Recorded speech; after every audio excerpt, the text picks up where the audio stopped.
സ്നേഹം മാത്രമേ എൻ്റെ മാനസം തേടാവൂ. യേശുവേ നിന്റെ രൂപം മാത്രമേ എൻ്റെ കണ്ണുകൾ കാണാവൂ. യേശുവേ നിന്റെ സ്നേഹം മാത്രമേ എൻ്റെ മാനസം തേടാവൂ. യേശുവേ നിന്റെ രൂപം മാത്രമേ എൻ്റെ കണ്ണുകൾ കാണാവൂ.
നിന്റെ സ്നേഹം മാത്രമേ എൻ്റെ മാനസം തേടാവൂ.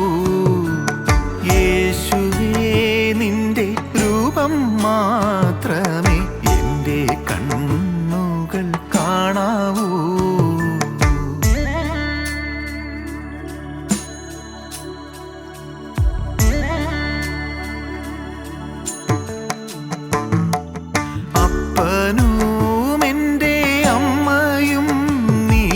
ജ്യേഷ്ഠാനുജനും നീ തന്നെ, വിശ്വസ്തനായ ചങ്ങാതി നീ, ഭാരം താങ്ങുന്ന സ്നേഹിതൻ. അപ്പനും എൻ്റെ അമ്മയും നീ, ജ്യേഷ്ഠാനുജനും നീ തന്നെ, വിശ്വസ്തനായ ചങ്ങാതി നീ, ഭാരം താങ്ങുന്ന സ്നേഹിതൻ.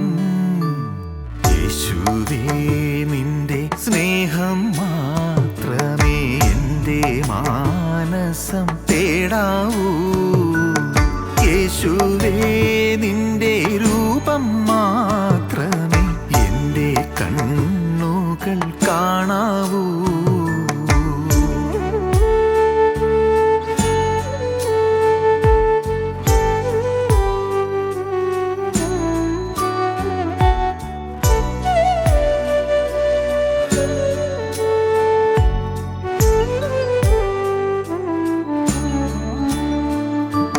ശത്രുവിൻ്റെ വലയിൽ വീണു ഞാൻ, മൃത്യുവിങ്കൽ വലഞ്ഞപ്പോൾ ക്രൂശിൽ തൂങ്ങി മരിച്ചു നീ, നിന്റെ ജീവൻ നൽകി എനിക്കായി.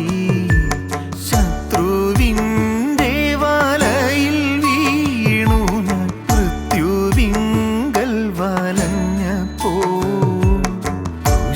തൂങ്ങി മരിച്ചു നീ, നിന്റെ ജീവൻ നൽകി എനിക്കായി.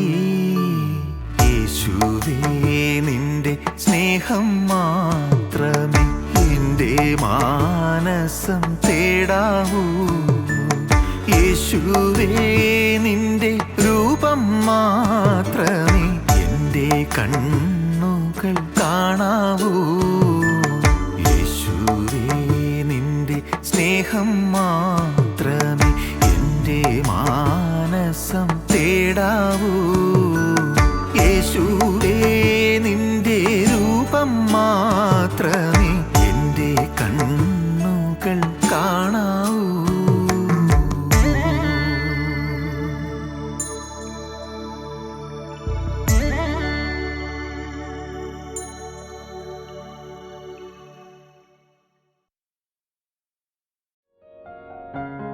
ഞങ്ങളും ക്രൂശിക്കപ്പെട്ട ക്രിസ്തുവിനെ പ്രസംഗിക്കുന്നു. നിൻമുറിവുകളിൽ നിന്നേറ്റേൻ മോരോൻ മണമെന്നാഥ, നിന്നതരങ്ങളോ പട്ടിന്നോലോടൊത്തുള്ളു കാണാൻ വന്നോ എന്നെ പടച്ചൂറ്റി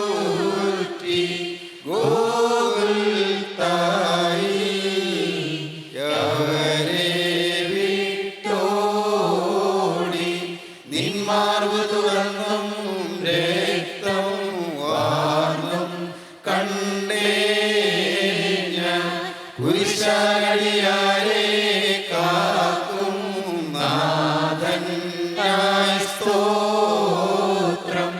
ഹല്ലേലൂയ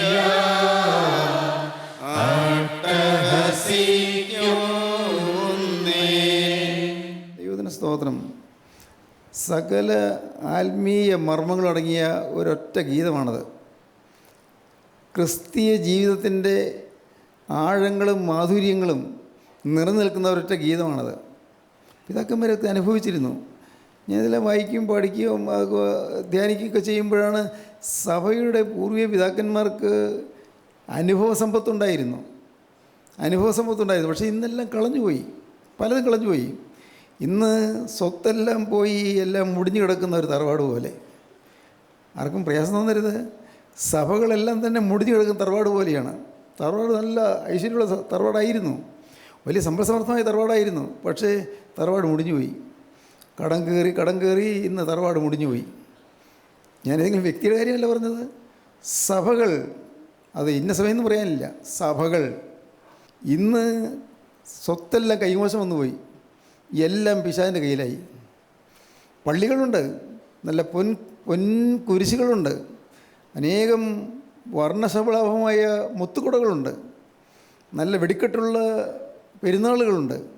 പക്ഷേ ഇന്ന് ആത്മീയമില്ല. ഹൃദയം നീറിക്കൊണ്ടാണ് ഞാനിത് പറയുന്നത്. നിങ്ങൾ കുറച്ച് പേരെങ്കിലും ഒന്ന് കണ്ണു തുറക്കണമെന്ന് ഞാൻ അപേക്ഷിക്കുന്നു. കാരണം ഇന്ന് നമുക്ക് നമ്മുടെ കുടുംബസ്വത്ത് നഷ്ടപ്പെട്ടിരിക്കുകയാണ്. സ്വത്ത് വീണ്ടെടുക്കാൻ വല്ല പരിപാടി കൊണ്ടൊന്ന് ചിന്തിക്കണം. അതിനാണ് കർത്താവ് ഇന്ന് നമ്മിൽ ആശ വെച്ചിരിക്കുന്നത്. നിങ്ങൾക്ക് മനസ്സിലായോ? സ്ത്രീകൾക്ക് മനസ്സിലാകുന്നു? കുടുംബസ്വത്ത് നഷ്ടപ്പെട്ടു നിങ്ങൾക്ക് മനസ്സിലായോ? ഇത് നാം വീണ്ടെടുത്ത് സമ്പൽസമൃദ്ധമായ ഐശ്വര്യപൂർണമായ ഒരു നല്ല നിലയിലേക്ക് നാം ഓരോരുത്തരും തീരണമെന്നുള്ളത് കൊണ്ടാണ് വാസ്തവത്തിൽ ജീവൻ്റെ വചനം നമുക്ക് നിരന്തരം തന്നുകൊണ്ടിരിക്കുന്നത്. ദൈവത്തിൻ്റെ ആഗ്രഹമാണ്, ദാഹമാണ്. സഭയുടെ ചരിത്രം നോക്കിയാൽ, ക്രൈസ്തവ സഭയുടെ ചരിത്രം നോക്കിയാൽ, ഏതെങ്കിലും ഒരു പ്രത്യേക സമുദായത്തിൻ്റെ അല്ല, ക്രൈസ്തവ സഭയുടെ ചരിത്രം നോക്കിയാൽ ഓരോ കാലത്തും ദൈവം ജനമധ്യത്തിൽ അധ്വാനിക്കുന്നു. എന്തിന്? ജനം ദൈവത്തിങ്കിലേക്ക് തിരിയാൻ. പാവപ്പെട്ട ജനം, എരിവരിക്കൊള്ളുന്ന ജനം, സാധുക്കൾ, അവർക്ക് ഇടം കൈ ചെയ്ത് വലം കൈ ചെയ്ത് തിരിച്ചറിയാൻ പാടില്ല. അവർക്ക് സ്വർഗമുണ്ടോ നരകമുണ്ടോ അറിഞ്ഞുകൂടാ. ദൈവം ഉണ്ടോ? ആവോ, ഉണ്ടായിരിക്കും. പിന്നെന്താ? പള്ളിയിൽ പോകും, നമസ്കാരം ചൊല്ലും, പ്രാർത്ഥിക്കും, കുരിശ് വരയ്ക്കും, കുരിശുനോട്ട് കാണുമ്പോഴൊക്കെ 10 പൈസ അല്ലെങ്കിൽ 10 രൂപ ഇടും. ഓക്കെ, ഇതുകൊണ്ടൊക്കെ ക്രിസ്തീയത്വം തീർന്നു പോയി. അതുകൊണ്ട് ക്രിസ്തീയത്വം തീർന്നു ധരിച്ചു വെച്ചിരിക്കുന്നത്. പ്രിയപ്പെട്ടവരെ, ഇതിനെല്ലാപ്പുറമായി സജീവമായ ഒരു ബന്ധം നമുക്ക് ക്രിസ്തുവിനോട് വേണം. ഈ ഹൃദയത്തിനുള്ളിൽ യേശു വസിക്കുന്നു എന്നുള്ള ഒരു ഉറപ്പ് നമുക്ക് വേണം. ക്രിസ്തുവിൻ്റെ ഹൃദയത്തിലുണ്ടായി എന്നുള്ള ഒരു നല്ല ധൈര്യം നമുക്ക് വേണം. എന്നെ ആകർഷിച്ചത് ആ മൂറോൻ്റെ നറുമണമാണ്, സുഗന്ധമാണ്. ആ സുഗന്ധം ഉറവെടുത്ത് വരുന്നത് ക്രൂശിൽ നിന്നാണ്. ക്രൂശിൽ ചൊരിഞ്ഞ തിരക്തത്തിൽ നിന്നാണ്, കർത്താവിൻ്റെ തിരുമുറിവുകളിൽ നിന്നാണ്. തിരുമുറിവുകളിൽ നിന്ന് ഒഴുകി വരുന്നതായ തിരക്തത്തിൽ എനിക്ക് ലഭിച്ചത് മൂറോൻ്റെ നറുമണ, പരിശുദ്ധാത്മാവിൻ്റെ സുഗന്ധമാണ്. അതെനിക്ക് ലഭിച്ചപ്പോഴേക്കും ഞാനങ്ങ് അമ്പരന്നു. എവിടുന്ന് വരുന്നു ഈ സുഗന്ധം? ഇതിൻ്റെ ഉറവിടം ഏതാണ്? ഒരിക്കലും അനുഭവിച്ചിട്ടില്ലാത്തൊരു വലിയൊരു സുഗന്ധാനുഭൂതിയാണല്ലോ എനിക്ക് കിട്ടുന്നത്. എവിടെ നിന്നാണ് ഇത് വരുന്നത്? ചിന്തിക്കുകയാണ്. പുറപ്പെട്ടു, എവിടെ നിന്നാണ് വരുന്നത്? അതിൻ്റെ ഉറവിടം തേടിയുള്ള ഓട്ടം. ഈ സുഗന്ധത്തിൻ്റെ ഉറവിടം എവിടെയെന്ന് അന്വേഷിച്ചുള്ളതായ ഒരു ഓട്ടമാണ്. അതാണ് ക്രിസ്തീയ ജീവിതം. അത് കിട്ടിയതെങ്ങനെയാണ്? മൃദുലപേലവുമായ സ്നിഗ്ധമധുരമായ അധരങ്ങളിൽ നിന്ന് ഒഴുകി വരുന്നതായ വചനത്താൽ. നിന്നധരങ്ങൾ, ഈ ചുണ്ടുകളിൽ നിന്ന് ഒഴുകി വരുന്നതായ വചനത്തിൻ്റെ നിർജ്ജരി, ദൈവത്തിന് വാക്ക് നിങ്ങൾക്ക് മനസ്സിലാവില്ലായിരിക്കും. ഈ ചുണ്ടുകളിൽ നിന്ന് വരുന്നതായ വചനത്തിൻ്റെ ദീപ്തി, അതാണ് നമ്മെ ആകർഷിച്ചത്. വചനം, ആ വചനം കേട്ടപ്പോഴാണ് എനിക്ക് ഇങ്ങനെ ഒരു മാധുര്യമുള്ള നറുമണമുണ്ടായെന്ന് മനസ്സിലായത്.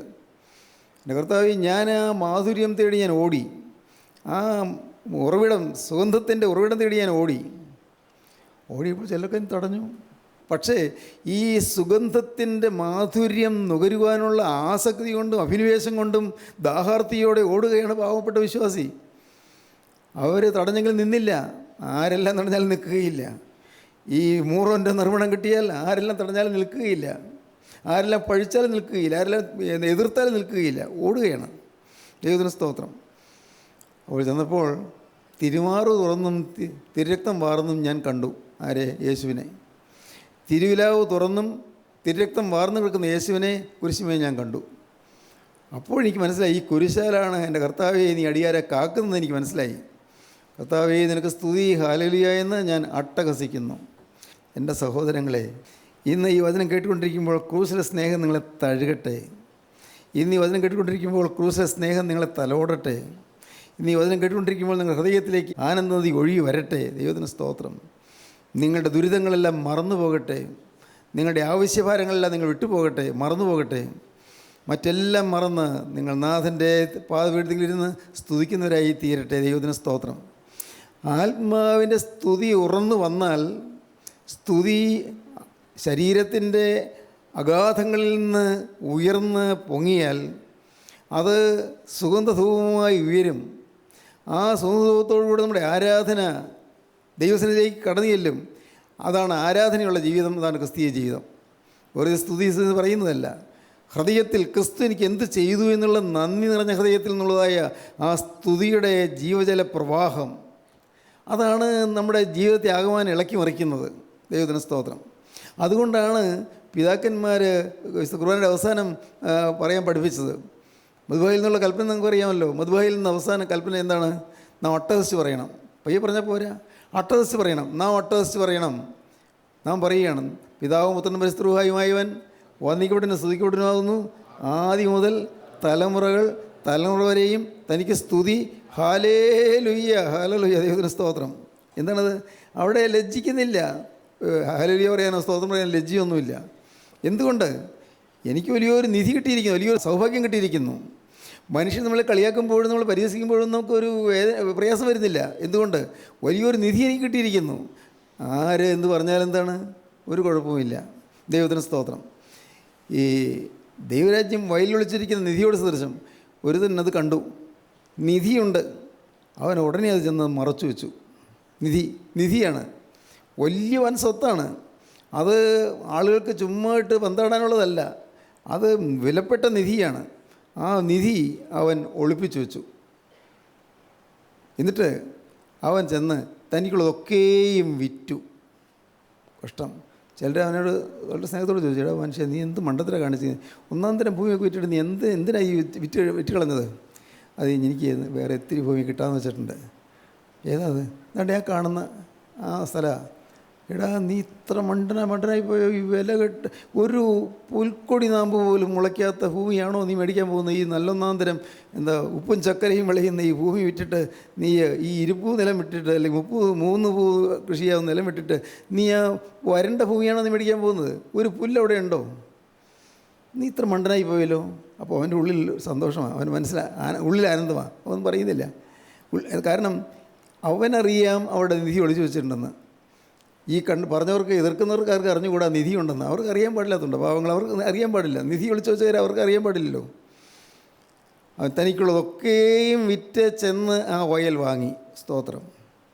സഹോദരങ്ങളെ, ഞാൻ നിങ്ങളോട് പറയട്ടെ, എല്ലാം വിറ്റ് വാങ്ങേണ്ട നിധിയാണ് കർത്താവായ യേശു ക്രിസ്തു. എല്ലാം അപ്രധാനമാകുന്ന ഒന്നാമത്തെ പ്രാധാന്യം ക്രിസ്തുവിന് കൊടുക്കുന്ന ഒരു വിലപ്പെട്ട നിധിയാണ് യേശു ക്രിസ്തു. നിങ്ങളുടെ പള്ളിയിൽ പോയിക്കോ, നിങ്ങൾ കുഴപ്പമില്ല. ആരാധന നല്ലതാണ്. പള്ളിയിലെ എല്ലാ ചടങ്ങുകളിലും ആത്മീയമായ ചില അനുഗ്രഹങ്ങളുണ്ട്, ചില അർത്ഥവിശേഷങ്ങളുണ്ട്. അതൊക്കെ നിങ്ങൾ അനുഭവിക്കണമെന്നേ ഉള്ളൂ. പള്ളി ഉപേക്ഷിക്കാനല്ല ഞാൻ പറഞ്ഞത്. പള്ളിയിൽ പോകണം. പ്രിയപ്പെട്ടവരെ, ആരാധനയിൽ പങ്കെടുക്കണം. നിങ്ങൾ സഭയിൽ തന്നെ, ഏത് സഭയിൽ നിൽക്കുന്നോ അവിടെ നിൽക്കണം. ദൈവത്തിന് സ്തോത്രം. എനിക്ക് ഭാഗ്യവശാൽ എൻ്റെ ചെറുപ്രായത്തിൽ മുതലേ എനിക്കൊരു ധാരണ കിട്ടിയിരുന്നു സഭയൊന്നും മാറണ്ടായെന്ന്. തീരെ ചെറുപ്രായത്തിൽ അങ്ങനെ ഒരു വ്യക്തമായി ബോധ്യമുണ്ടായിരുന്നു. കാരണം സഭ പുറമേയുള്ള ഈ ചട്ടക്കൂടല്ല, അതിനപ്പുറത്ത് ആത്മാവിൻ്റെ വീര്യമുണ്ട് സഭയിൽ നിന്ന് എനിക്കറിയാമായിരുന്നു, ഏത് സഭയിലും. അതുകൊണ്ട് ഞാൻ എല്ലാ സഭകളെയും മാനിച്ചു. പെന്തിക്കോസ്ത് സഭയും മാനിച്ചു, കത്തോലിക്ക സഭയും മാനിച്ചു, മർത്തോമ സഭയും മാനിച്ചു, ഓർത്തഡോക്സ് സഭയെയും യാക്കോബ സഭയെയും ഒരുപോലെ മാനിച്ചു. എനിക്ക് സഭകളോട് എതിരില്ല, പക്ഷേ ഇന്നത്തെ പ്രാക്ടീസിനോട് എതിരുണ്ട്. എന്നുവെച്ചാൽ ഇന്നത്തെ സമ്പ്രദായങ്ങളോട് എതിരുണ്ട്. സമ്പ്രദായങ്ങൾ അത് ദൈവത്തെ വിട്ട് പോകുന്നുള്ളതായ സങ്കടമുണ്ട്. അതുകൊണ്ട് പ്രിയപ്പെട്ടവരെ, ഞാൻ പറഞ്ഞു വന്നതിൻ്റെ കാര്യം, നിങ്ങളുടെ ജീവിതത്തിൽ വിലപ്പെട്ട നിധി നിങ്ങൾ സമ്പാദിക്കുക. വിലപ്പെട്ട നിധി. ഈ ആസിയയിലെ 7 സഭകൾക്കുള്ള ദൂതാണ് നാം പഠിച്ചുകൊണ്ടിരിക്കുന്നത്. ആസിയയിലെ 7 സഭകളിലും 1-ാമത്തെ സഭ മുതൽ 7-ാമത്തെ സഭ വരെയും ദൈവത്തിന് പരിശുദ്ധാത്മാവ് നൽകുന്നതായ ദൂത് നാം മനസ്സിലാക്കുമ്പോൾ വ്യക്തമായി കാണാം സഭയുടെ ലക്ഷ്യം എന്താണെന്നും ഓരോ സഭയുടെയും ലാക്ക് എന്താണെന്നും എങ്ങനെയാണ് പോകേണ്ടതെന്നുള്ളതായ കാര്യങ്ങൾ ആ ഓരോ സഭയോടുള്ള ദൂതിൽ നമുക്ക് കാണാം. ഓരോ സഭയുടെയും തെറ്റുകൾ ചൂണ്ടിക്കാണിച്ചു തരികയാണ്. ഒരു സംശയത്തിൽ ലാഞ്ചന പോലും ഇല്ലാതെ ഓരോ സഭയ്ക്കും തെറ്റെന്തുണ്ട് എന്ന് ചൂണ്ടിക്കാണിച്ചു തരികയാണ്. ഓരോ സഭയുടെയും നന്മകൾ എടുത്ത് പറയുന്നുമുണ്ട്, അഭിനന്ദിക്കുന്നുമുണ്ട്. ദൈവത്തിന് സ്തോത്രം. 1-ാമത്തെ സഭ എഫേസോസ് സഭയാണ്. ആ സഭയ്ക്കുള്ള ദൂതിൽ ആ സഭയുടെ തെറ്റ് ചൂണ്ടിക്കാണിച്ചു കൊടുത്തു. പക്ഷേ അതിനു മുൻപ് ആ സഭയ്ക്കുള്ള 7 നന്മകൾ എടുത്തു പറഞ്ഞു. 7 നന്മകൾ എഫേസോസിലെ സഭയ്ക്കുണ്ടായിരുന്നു. ആദ്യകാലത്ത് ഏറ്റവും ആത്മനിറവുള്ള സഭയാണ് എഫേസോസ് സഭ. പക്ഷേ ആത്മനിറവ് 1-ാം നൂറ്റാണ്ടിൽ തുടങ്ങിയപ്പോൾ ആത്മനിറവുള്ള സഭ അതിൻ്റെ അവസാന കാലയളവായപ്പോഴേക്കും AD 95 മുതൽ ഉള്ള കാലങ്ങളായപ്പോഴേക്കും ആത്മനിറവുള്ള സഭ ആത്മാവില്ലാത്ത സഭയായി തീർന്നു. സങ്കടം. നല്ല ആളിപ്പടരുന്ന തീജ്വാല ഉണ്ടായിരുന്ന സഭ ഒരു തീക്കുള്ളി പോലും ഇല്ലാതെ, തീയുടെ അംശം പോലും ഇല്ലാതെ എല്ലാം കെട്ടടങ്ങിയ സഭയായി.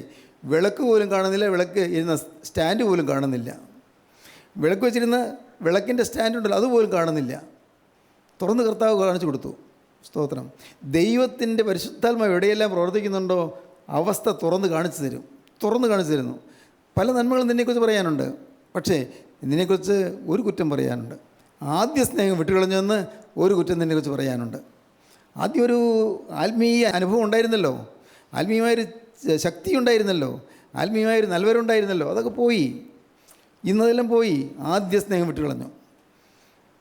തിരുവചനം വായിക്കുമ്പോൾ ആദ്യ സ്നേഹം, ആദ്യ വിശ്വാസം, ആദ്യ വചനം, ഇങ്ങനെയുള്ള ചില വാക്കുകൾ നമുക്ക് കാണാൻ പറ്റും. ആദ്യം ഉണ്ടായിരുന്ന വചനത്തിൻ്റെ ശക്തി നഷ്ടപ്പെട്ടു, ആദ്യം ഉണ്ടായിരുന്ന വചനത്തിൻ്റെ തീ നഷ്ടപ്പെട്ടു, ആദ്യം ഉണ്ടായിരുന്ന വിശുദ്ധിയുടെ തേജസ് നഷ്ടപ്പെട്ടു, ആദ്യം ഉണ്ടായിരുന്നതായ ആത്മാവിൻ്റെ നിറവിൻ്റെ അനുഭവം നഷ്ടപ്പെട്ടു, ആദ്യം ഉണ്ടായിരുന്ന ജീവജ്വാല നഷ്ടപ്പെട്ടു. ഇന്നത് കെട്ട കൊള്ളിയായിരിക്കുന്നു. ഒരു കാലത്ത് തീ ഉണ്ടായിരുന്നു, ഇന്ന് തീയില്ല. സ്തോത്രം. സഭയോടുള്ള ദൂതാണ്. സഭയുടെ അവസ്ഥ തുറന്നു കാണിച്ചു തരികയാണ്. പരിശുദ്ധാത്മാവ് എവിടെ പ്രവർത്തിച്ചാലും നമ്മുടെ തനതായ അവസ്ഥ തുറന്നു കാണിച്ചു തരും.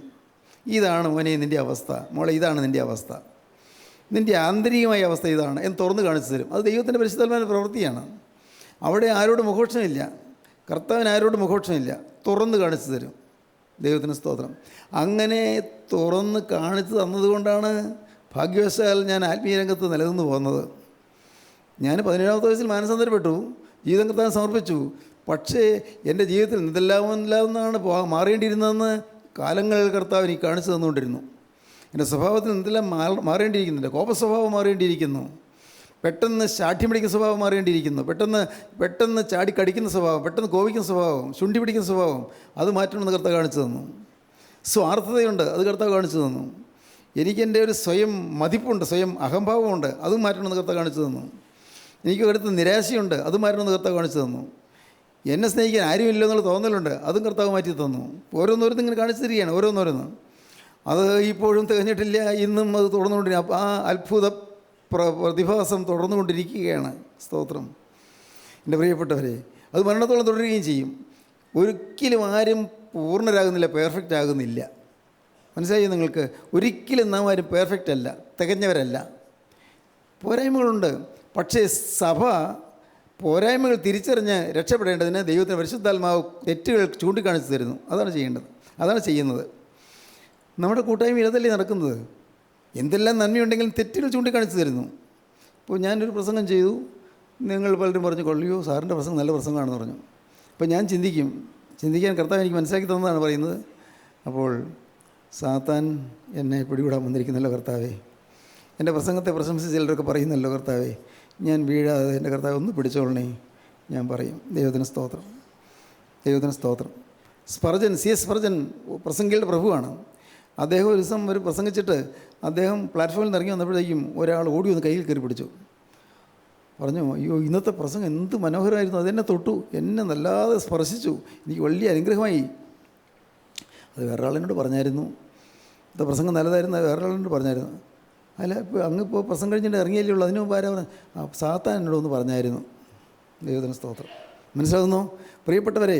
പിശാച് നേരത്തെ പറഞ്ഞിരുന്നു. എന്ന് പറഞ്ഞാൽ എന്താണ്? നമ്മെ പ്രശംസിക്കുന്നതിൽ നിന്ന് നമുക്ക് വരുന്നത് അപകടം, നമുക്ക് നഷ്ടം വരുന്നു എന്നുള്ളതാണ്. ആരെങ്കിലും പ്രശംസിച്ചാൽ, നമ്മുടെ തെറ്റാരെങ്കിലും ചൂണ്ടിക്കാണിച്ചാലോ നമുക്ക് ലാഭമാണ്. എന്താണ് ലാഭം? നമുക്ക് തിരുത്താം. ദുരുദ്ദേശത്തോടുകൂടിയാണ് ചൂണ്ടിക്കാണിച്ചതെങ്കിലും അതിൽ വല്ല കാര്യമുണ്ടോ എന്ന് നമുക്ക് ചിന്തിക്കാം. ഒരാൾ നമ്മളെ വേദനിപ്പിക്കാൻ വേണ്ടി നമ്മൾ കുറ്റം പറഞ്ഞിരിക്കട്ടെ, ഒരു കുഴപ്പമില്ല.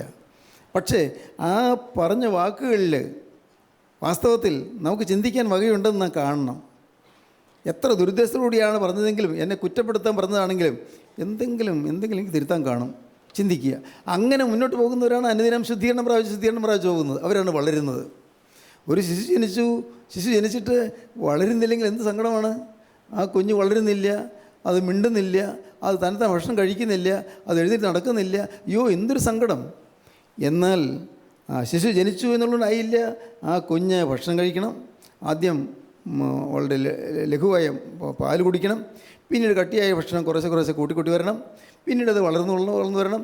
ആ കുട്ടി വളർന്നു വരുമ്പോൾ ഭക്ഷണത്തിൻ്റെ അളവ് കൂടി വരും. ആ കുഞ്ഞായിട്ട് തന്നെ ഇരുന്നാൽ ഒരു പ്രയോജനവുമില്ല, തീരാ വേദനയായിരിക്കും. ആ കുഞ്ഞിന് വേദന, അവരുടെ പ്രിയപ്പെട്ടവർക്കും വേദന. നാം ഓരോരുത്തരും ആത്മാവിൽ ഒരു ചലനത്തിലേക്ക് വന്നുവെങ്കിലും, ഒരു മാറ്റത്തിലേക്ക് വന്നെങ്കിലും അങ്ങനെ നിൽക്കുന്നത് കൊണ്ട് നമുക്ക് നഷ്ടമാണ്. അവിടെ നിന്ന് വളരണം നാം. അതിന് എന്നും വചനമെന്ന മായമില്ലാത്ത പാൽ കുടിക്കണം. അപ്പോൾ പത്രോസ് എങ്ങനെയാണ് പറയുന്നത്? രക്ഷയ്ക്കായി വളരുവാൻ വചനമെന്ന മായമില്ലാത്ത പാൽ കുടിപ്പാൻ വാഞ്ചിപ്പീൻ. വചനമെന്ന മായമില്ലാത്ത പാൽ കുടിക്കണം. ഇന്ന് ഈ വചനമെന്ന മായമില്ലാത്ത പാൽ കിട്ടാൻ വളരെ ചുരുക്കമേ ഉള്ളൂ. ഇന്ന് പന്തൽ പ്രസംഗങ്ങളുണ്ട്, കൺവെൻഷൻ പ്രസംഗങ്ങളുണ്ട്, വചനം മായമില്ലാത്ത പാലില്ല. ചില പാലിൽ കൂടുതൽ ഡൈല്യൂട്ട് ചെയ്ത് വെള്ളം ചേർത്ത് തരുന്നു. ഞാൻ പറയട്ടെ, നിങ്ങൾക്ക് ഇതൊക്കെ മനസ്സിലാകുമോ? ഇന്ന് മായമില്ലാത്ത പാൽ ചുരുക്കമാണ്. മായമില്ലാത്ത പാൽ കുടിപ്പാൻ വാഞ്ചിപ്പീൻ. ദൈവത്തിന് സ്തോത്രം. സഹോദരങ്ങളെ, ജീവനുള്ള ദൈവത്തിൻ്റെ നാമത്തിൽ കൊണ്ട് പറയട്ടെ, ഒന്നാമത്തെ സഭയിൽ വളർന്നു വന്നെങ്കിലും സഭ മുരടിച്ചു പോയി, സഭ താമ്പെടുക്കുന്നില്ല, സഭ തകർന്നു പോയി, അവിടെ വെളിച്ചം കെട്ടുപോയി. രണ്ടാമത്തെ സഭ, സ്മൃണ സഭ, അത് പീഡിത സഭയാണ്, കഷ്ടപ്പെടുന്ന സഭയാണ്, വേദന അനുഭവിക്കുന്ന സഭയാണ്, യാതനയിൽ വളരുന്ന സഭയാണ്, ഉപദ്രവം നേരിടുന്ന സഭയാണ്. ഒരു വലിയ പരമാർത്ഥം നിങ്ങൾക്ക് പറഞ്ഞു തരാം. ആരും ഒരിക്കലും ചിന്തിച്ചു പോകരുത്, ഞാൻ കർത്താവിനെ സ്നേഹിച്ച് ജീവിതം കർത്താവിനെ സമർപ്പിച്ചാൽ എൻ്റെ രോഗം മാറും, ഞാൻ കർത്താവിനെ സ്നേഹിച്ചാൽ എനിക്ക് പരീക്ഷ പാസ്സാകാം, ഞാൻ കർത്താവിൻ്റെ വേല ചെയ്താൽ എനിക്ക് നല്ല ഭാവി, നല്ല ശോഭനമായ ഭാവി ഉണ്ടാകും, എനിക്ക് നല്ല ആരോഗ്യം ഉണ്ടാകും, നല്ല സമ്പത്തുണ്ടാകും, നല്ല ജോലി ഉണ്ടാകും, നല്ല വരുമാനം ഉണ്ടാകും. പ്രിയപ്പെട്ടവരെ കേൾക്കൂ, അത് ക്രിസ്തീയ ഉപദേശമല്ലത്. യേശുക്രിസ്തു പഠിപ്പിച്ചത് നിങ്ങൾക്ക് ഭൂമിയിൽ ഉപദ്രവം ഉണ്ടാകുമെന്നാണ് പറഞ്ഞത്. ലോകത്തിൽ നിങ്ങൾക്ക് കഷ്ടമുണ്ട് എന്നാണ് പറഞ്ഞത്, കഷ്ടമില്ലെന്നല്ല. ലോകത്തിൽ നിങ്ങൾക്ക് കഷ്ടമുണ്ട്, എങ്കിലും ധൈര്യപ്പെടുകയും, ഞാൻ ലോകത്ത് ജയിച്ചിരിക്കുന്നു. കഷ്ടമുണ്ട്, പരീക്ഷയുണ്ട്, പരീക്ഷയുടെ പോക്കുവഴി തരും. അതുകൊണ്ട് രോഗസൗഖ്യത്തിന് വേണ്ടി പ്രാർത്ഥിക്കേണ്ട എന്നല്ല പറഞ്ഞത്, മക്കളുടെ പഠനത്തിന് വേണ്ടി പരീക്ഷയ്ക്ക് വേണ്ടി പ്രാർത്ഥിക്കേണ്ട എന്നല്ല പറഞ്ഞത്. പ്രാർത്ഥിക്കണം, പക്ഷേ ഈ ഭൗതികമായ കാര്യങ്ങളല്ല ലാക്ക്. ഇവിടെ നാം ജീവിക്കുന്ന കാലം ക്രിസ്തു ഉള്ളവരായി ജീവിക്കണം, ക്രിസ്തുവിൻ്റെ ഭാവമുള്ളവരായി ജീവിക്കണം, ക്രിസ്തുവിൻ്റെ സ്വഭാവമുള്ളവരായി ജീവിക്കണം, ക്രിസ്തുവിൻ്റെ അതേ പ്രകൃതമുള്ളവരായി നാം ജീവിക്കണം. ഇവിടെ ജീവിക്കുന്ന കാലത്ത് ക്രിസ്തുമയമായി നാം ജീവിക്കണം. ദൈവത്തിന് സ്തോത്രം. ക്രിസ്തുവിൽ ഏകാഗ്രതയോടെ നാം ജീവിക്കണം. പ്രിയപ്പെട്ടവരെ, നിങ്ങളാരൊരിക്കലും ആത്മീയമായി സംതൃപ്തരാകരുത്. എന്നും നിങ്ങളുടെ ഹൃദയം നിലവിളിച്ചു കൊണ്ടിരിക്കണം. എന്തിന്? പുറമെയല്ല, ഹൃദയം നിലവിളിച്ചുകൊണ്ടിരിക്കണം. കർത്താവേ, എന്നെ വിശുദ്ധീകരിക്കണമേ, എന്നെ കഴുകണമേ, ലോകമയത്വം എന്നിൽ നിന്ന് മാറ്റണമേ, ലോകത്തോടുള്ള പറ്റുമാനം എന്നിൽ നിന്ന് ഛേദിച്ച് കളയണമേ, ലോകമനുഷ്യരുടെ പ്രീതിക്ക് വേണ്ടിയുള്ളതായ ആഗ്രഹം എന്നിൽ നിന്ന് മാറ്റിത്തരണമേ. കർത്താവെ, എൻ്റെ സ്വാർത്ഥതകൾ നിശ്ശേഷം വിട്ടുതിരിയാനുള്ള ഭാഗ്യം എനിക്ക് തരണമേ. എൻ്റെ സ്വയം, എൻ്റെ സെൽഫ്, എൻ്റെ ഈഗോ, എൻ്റെ അഹം തീർത്തും മരിച്ച് ഞാൻ നിനക്കുള്ളവനായി തീരാൻ യോഗ്യനാക്കി തീർക്കണമേ. ഇങ്ങനെ പ്രാർത്ഥിച്ചുകൊണ്ടിരിക്കണം. ദൈവത്തിന് സ്തോത്രം. സഭ പീഡിത സഭയായിരുന്നു. സ്മരണ സഭ പീഡസഭയായിരുന്നു, പീഡിപ്പിക്കപ്പെട്ടു, ഉപദ്രവമുണ്ടായി. ദൈവത്തിന് സ്തോത്രം. ഉപദ്രവമുണ്ടായി. പക്ഷേ ആ ഉപദ്രവത്തിൻ്റെ മധ്യത്തിൽ സ്മരണ സഭ അവിടെ ക്രിസ്തുവിലുള്ള ഏകാഗ്രത പാലിച്ചു നിന്നു. കർത്താവ് പറഞ്ഞു, ഭയപ്പെടേണ്ട, നിനക്ക് സഹിക്കാനുള്ളത് പേടിക്കേണ്ട, നീ പേടിക്കേണ്ട. സഹിക്കാൻ കുറച്ചൊക്കെ ഉണ്ട് നിനക്ക്, കുറേയേറെ കാര്യങ്ങൾ സഹിക്കേണ്ടി വരും, പക്ഷേ നീ പേടിക്കേണ്ട, നിനക്ക് സഹിക്കാനുള്ളത് പേടിക്കേണ്ട. സ്തോത്രം. മരണപര്യന്തം വിശ്വസ്തനായിരിക്കുക, എന്നാൽ ജീവകിരീടം നിനക്ക് തരും, നിനക്ക് പ്രതിഫലം കിട്ടും. മരണത്തോളം വിശ്വസ്തനായിക്കൊള്ളൂ. പ്രിയപ്പെട്ടവരെ, ഇതെല്ലാം കേൾക്കുമ്പോൾ നിങ്ങൾക്ക് സ്വന്തമായിട്ട് തീരുമാനം വരുന്നില്ലേ ഉള്ളിൽ? മരണത്തോളം ഒരു ശുദ്ധിമതിയായി എനിക്ക് നിൽക്കണമല്ലോ, കറവറ്റാതെ എനിക്ക് നിൽക്കണമല്ലോ, മരണത്തോളം ഒരു ശുദ്ധിമനായി എനിക്ക് നിൽക്കണമല്ലോ, വിശുദ്ധനായി നിൽക്കണമല്ലോ. തോന്നാറുണ്ടോ നിങ്ങൾക്ക്? ഇല്ലേ? നിങ്ങൾക്ക് തോന്നുന്നില്ലേ? കുറേ പേർക്കെങ്കിലും തോന്നുന്നുണ്ടല്ലോ. ചിന്തിച്ച് നോക്കൂ. ഒരു കറയുമില്ലാത്തവളായി, ഒരു കറയുമില്ലാത്തവനായി എനിക്ക് നിൽക്കണം, ഒരു ചെളിയും പുരളാത്തവനായി എനിക്ക് നിൽക്കണം. ചെളിയിൽ ചവിട്ടിയാലും കഴുകിയെടുക്കാം, കാല് കഴുകാം ചെളിയിൽ ചവിട്ടി. പക്ഷേ എൻ്റെ കർത്താവ് ചെളിയിൽ ചവിട്ടി കാല് കഴുകാനല്ല, ചെളിയിൽ ചവിട്ടാതെ എനിക്ക് മുന്നോട്ട് പോകണം. എൻ്റെ ദൈവത്തിന് സ്തോത്രം. അങ്ങനെ ചിന്തിക്കാറുണ്ടോ നിങ്ങൾ? ചെളിയിൽ ചവിട്ടിയാലും കാല് കഴുകിയെടുക്കാം, ശരിയാ, കഴുകണം, തീർച്ചയായിട്ടും കഴുകണം. ചെളിയിൽ ചവിട്ടിയിട്ട് പിന്നെ കഴുകാതെ അകത്തേക്ക് കയറാൻ പറ്റില്ലല്ലോ.